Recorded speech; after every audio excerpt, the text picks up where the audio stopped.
Bienvenidos una vez más a Desterrados, hoy un programa especial desde la Oficina de las Naciones Unidas en Colombia. Vamos a tener una entrevista con Julia Pimentel, oficial de Derechos Humanos y encargada del proyecto migratorio en Colombia dentro de la Oficina de Derechos Humanos para Venezuela. Bienvenida, Julia, ¿cómo estás? Muchas gracias por la invitación, muy bien, gracias. Julia, quiero comenzar este programa y lo conversábamos fuera de cámara con algo muy sencillo. ¿De qué se encarga la Oficina de Derechos Humanos? O empecemos con cosas mucho más sencillas. ¿Qué son los derechos humanos? Bueno, mira, creo que para empezar es muy importante entender que el tema de derechos humanos no es, digamos, una ideología, como muchas veces se ha hablado. Es en realidad que todas las personas en el mundo, sin ninguna exclusión, ya sea por su identidad, por su origen étnico, por su nacionalidad, tienen menos derechos que otras.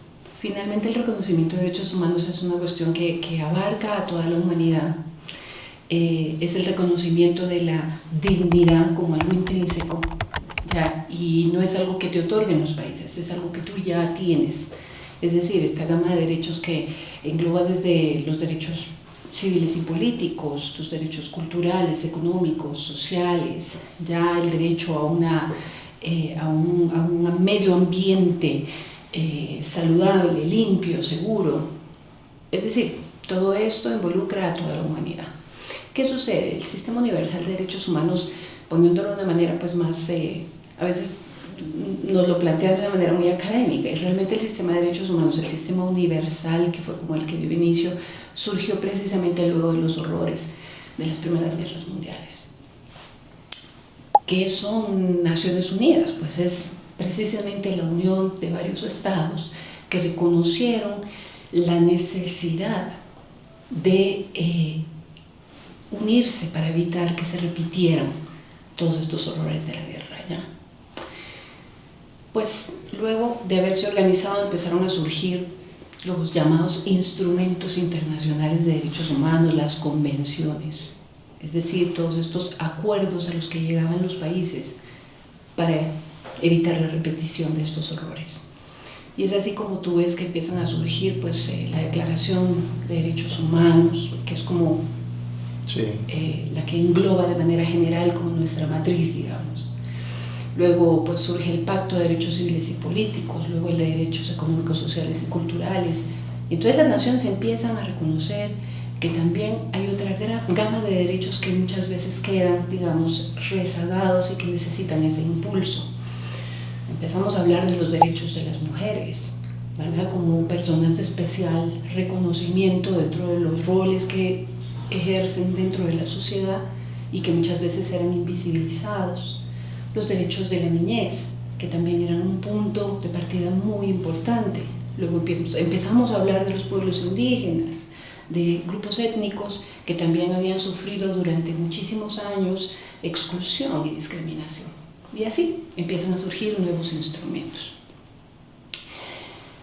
¿Qué sucede con las personas migrantes? Pues este es un tema que no es novedoso.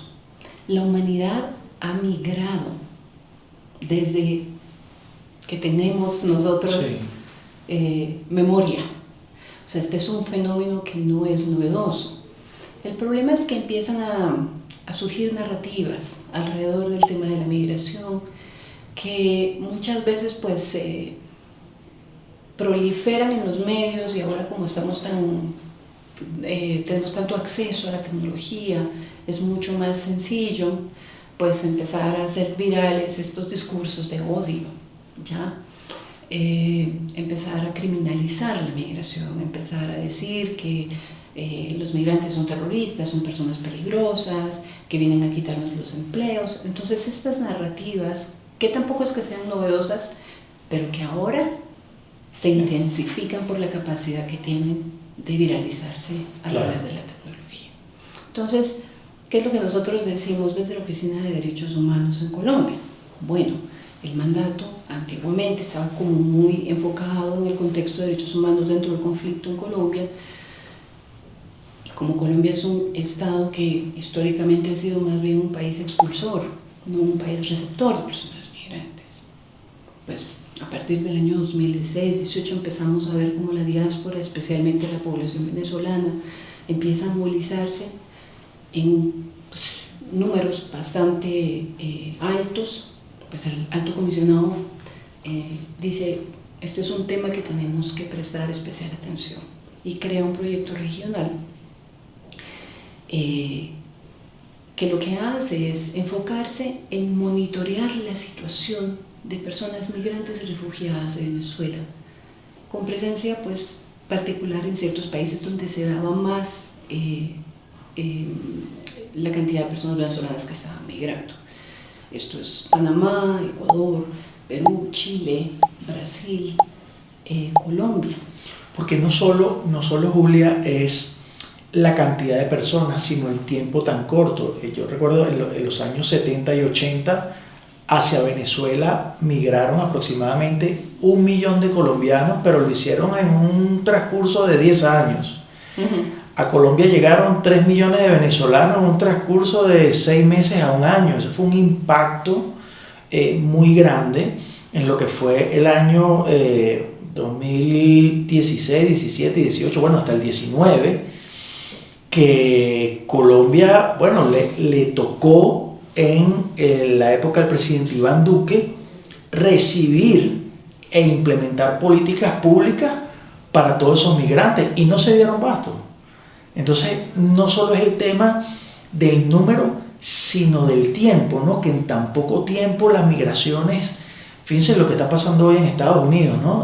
Con ese tema que está implementando el presidente Trump y el tema del TPS, ahora lo están llamando a autodeportarse. Es una nueva migración para esa gente. Sí, el tema de, digamos, los derechos humanos de migrantes y refugiados ha sido un tema de preocupación para la oficina, precisamente porque el enfoque que más se ha fortalecido alrededor del fenómeno migratorio es el de la asistencia humanitaria. Nosotros insistimos en decir que las personas migrantes y refugiadas son sujetas de derechos, más allá de ser beneficiarias de servicios. Okay. ¿Ya? Entonces, digamos que lo que tú dices es muy cierto. La cantidad de personas que migran, además del tiempo en que lo hacen, pues son 2 indicadores muy poderosos como para ponerle cuidado a esos temas, ¿no? Y tú tienes razón, el fenómeno de Colombia, lo que veníamos contando, que ha sido un país que históricamente las personas colombianas han migrado, pero estamos hablando que esto es un fenómeno que no es nuevo, se ha venido dando durante muchos años. Si pensamos en la cantidad de personas colombianas que han migrado fuera de Colombia, sí, es un número altísimo, ¿verdad?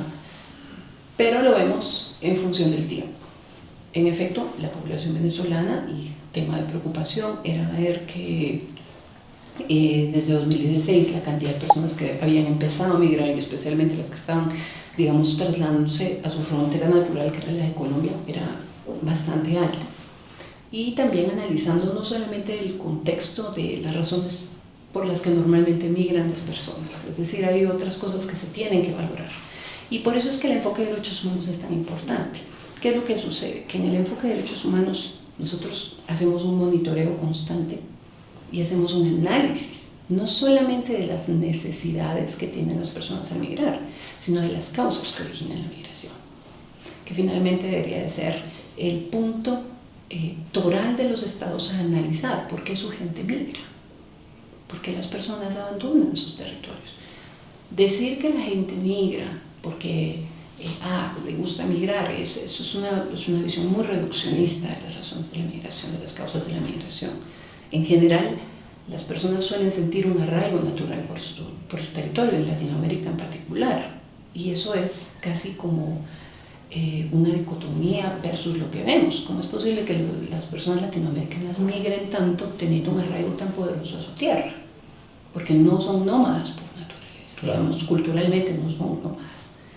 Entonces, analizar las causas de la migración es muy importante en el enfoque de derechos humanos, y por eso es que hacemos este monitoreo constante de situación.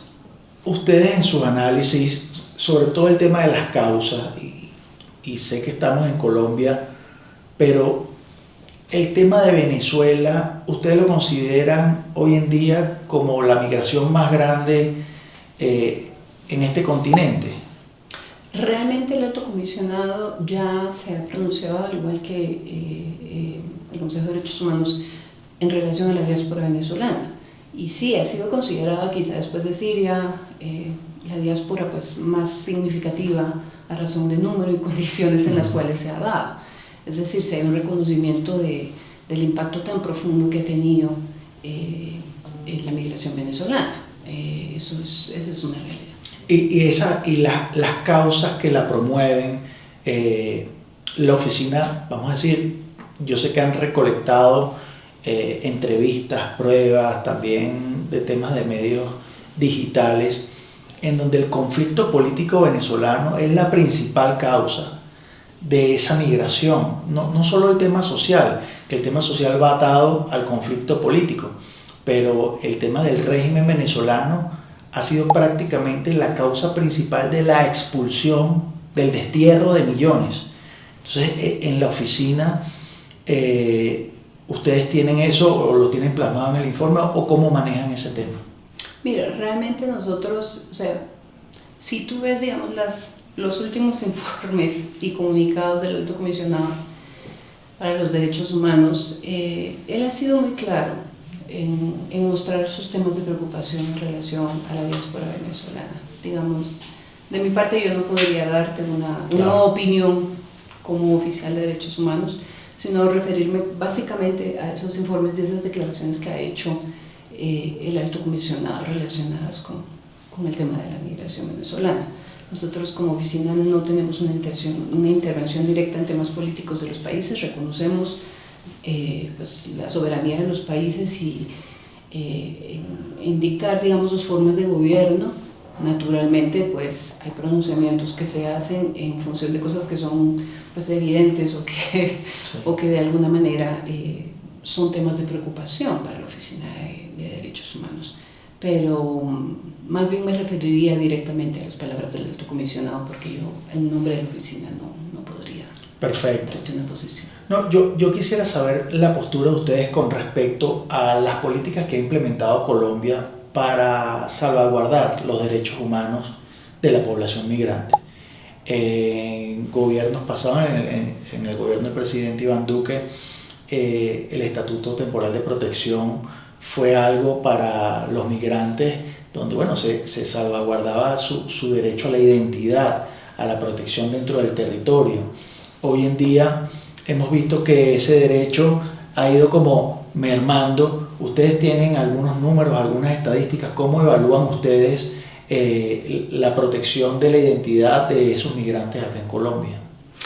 Pues fíjate que realmente nosotros siempre de lo que hemos logrado pues, analizar a través de nuestro trabajo de monitoreo en el país, en efecto Colombia ha sido, digamos, un estado que ha sido muy generoso en apoyar la migración venezolana. O sea, si tú ves en comparación con lo que está sucediendo en otros países, realmente creemos que Colombia sigue haciendo enormes esfuerzos por reconocer los derechos de la población venezolana como migrantes y refugiados. Que hay muchas cosas que todavía hay que hacer, definitivamente nosotros seguimos llamando la atención sobre los puntos que consideramos que tienen que continuar trabajándose o fortaleciendo por parte del Estado. Digamos que el tema de la regularización, que reconocemos también, como te digo, el derecho soberano de los estados a determinar, pero siempre nuestro llamado es a las obligaciones que tienen los estados y que han asumido a nivel internacional en relación a derechos humanos en el contexto migratorio. Y en cuanto al contexto de refugio, pues nosotros no tenemos una intervención directa ahí porque esto pues, corresponde más a la agencia hermana que tenemos que hacer como.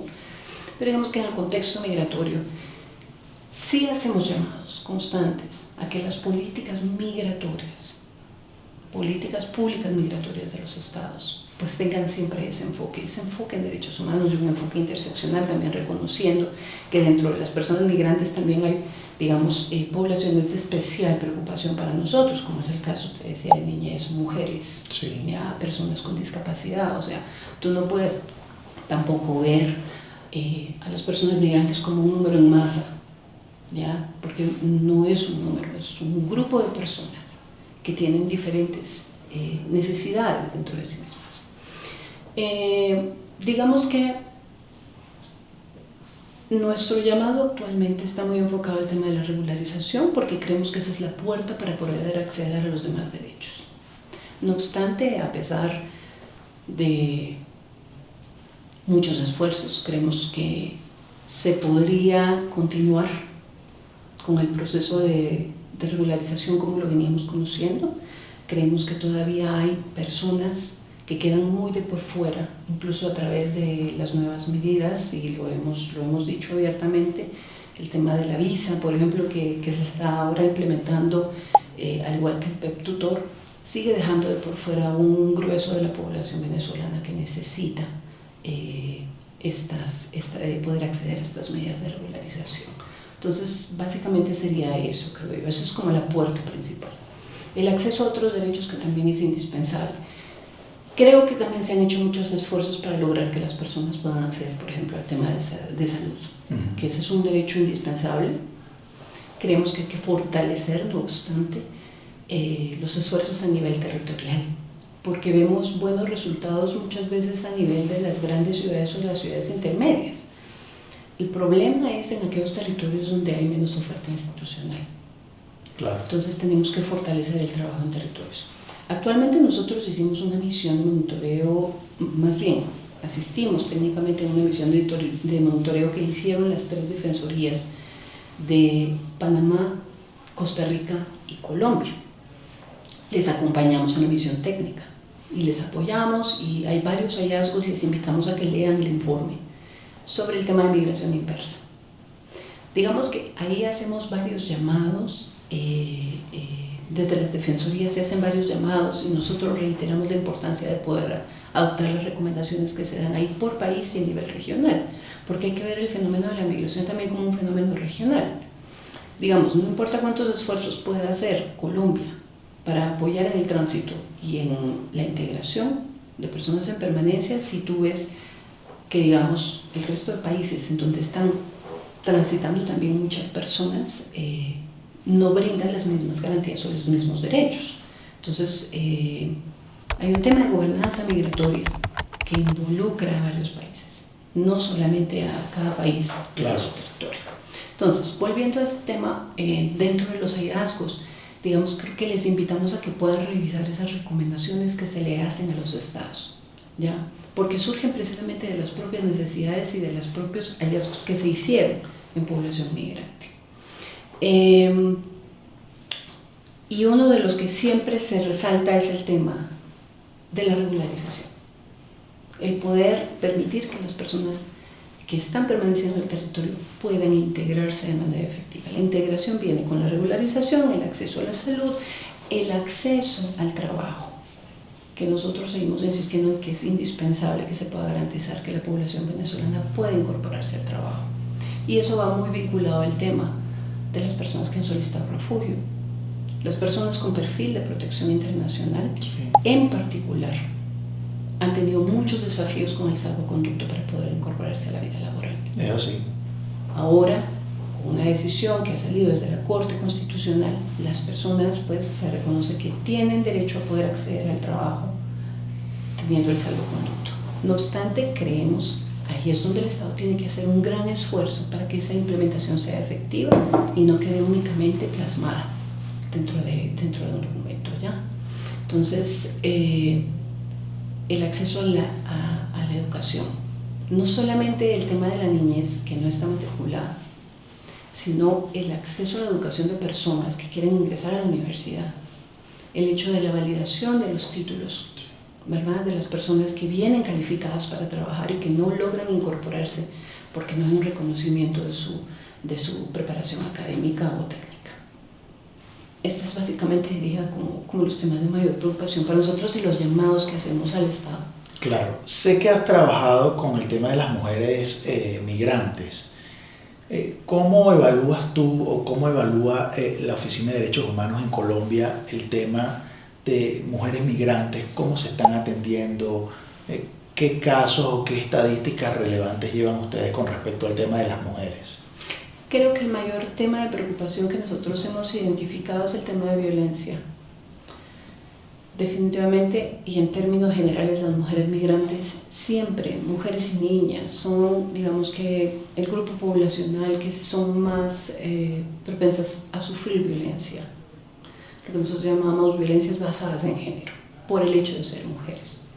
¿Ya? Tema preocupante, muchas de ellas son víctimas de violencia dentro de su entorno familiar. ¿Ya? Muchas son víctimas de violencia dependiendo si es en el tránsito, otras que ya están, digamos, en situación de permanencia en el país.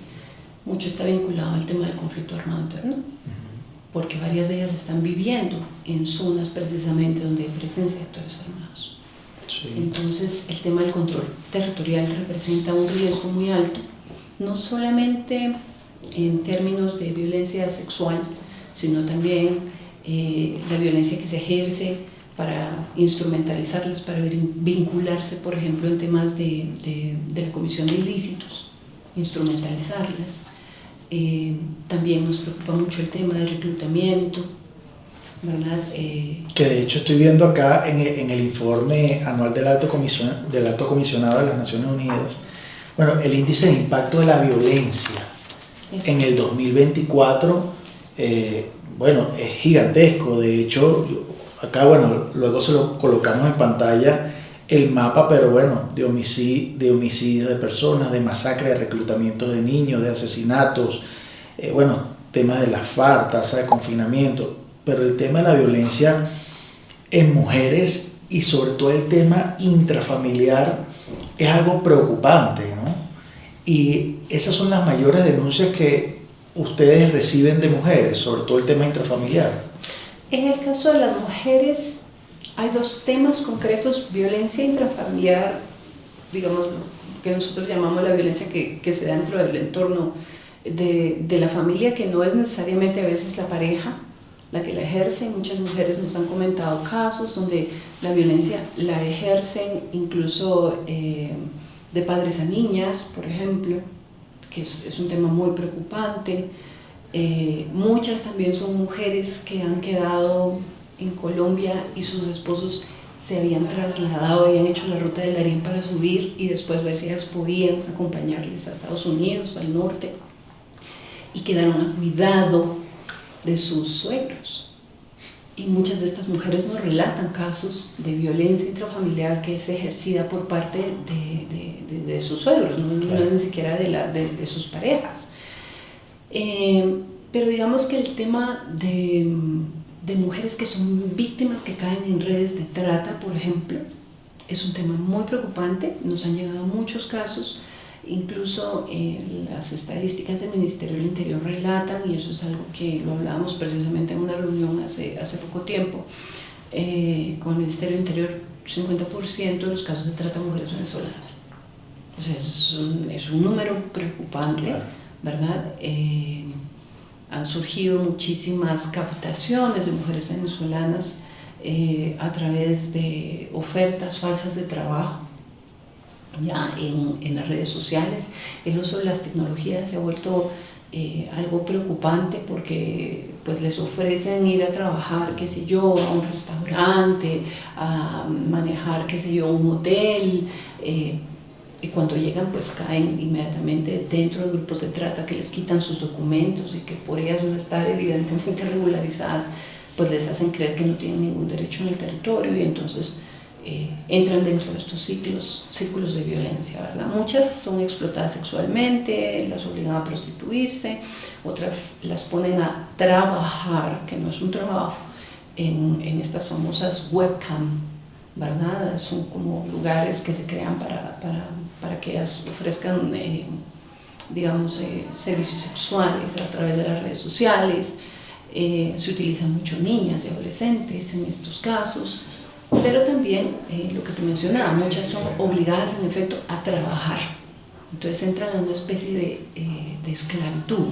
Ya es un trabajo forzado ahí en condiciones muy malas.